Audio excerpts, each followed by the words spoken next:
Ils ont rêvé d'une vie, qui est aujourd'hui la leur.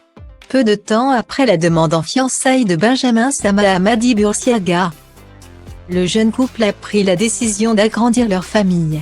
Le 30 septembre dernier, les anciens candidats des Marseillais ont passé un nouveau cap dans leur relation, devenir parents. Le couple a accueilli Andrea, leur premier et unique fils, 30 septembre 2022. Andrea Sama. Les premières minutes avec notre fils. Le plus beau jour de notre vie, a déclaré le jeune couple sur ses réseaux sociaux. Depuis sa naissance, ils apprennent la vie de parents au quotidien, avec parfois quelques petits problèmes auxquels on ne s'attend pas.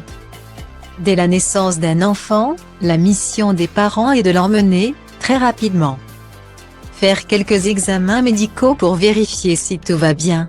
Pour le petit Andrea, c'était rendez-vous chez l'ostéopathe. Cet après-midi, rendez-vous chez l'ostéopathe pour notre petit monsieur sur les conseils de la sage-femme qui nous a dit d'y aller parce qu'il a tendance à envoyer sa tête fort en arrière. Elle a dit que c'était le problème des bébés rapides, car Madi a accouché assez rapidement, a expliqué le meilleur ami de Florent André. En revanche, Madi et Benjamin ont découvert un autre petit problème, qui persiste encore à ce jour.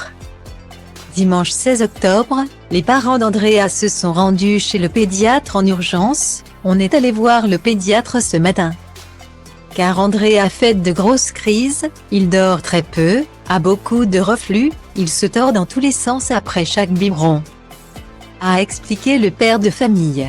Selon le médecin, ces crises pourraient être liées à une intolérance à la protéine de lait de vache. On va donc tester un autre lait adapté. Et puis on va voir l'évolution dans les prochains jours, ont-ils confié. Malheureusement, après 24 heures de changement de lait, la situation est loin de s'être améliorée. Mardi 18 octobre 2022, la nuit a été compliquée pour la famille Sama. Andrea, ça ne va pas du tout, il ne fait que de régurgiter ses biberons, même longtemps après. Il ne dort pas, est en crise, se tortille, balance sa tête en arrière et se crispe très fort. C'est horrible de le voir comme ça, on est épuisé moralement et physiquement. Peut-on lire sur le compte Instagram de Madi Boursiaga.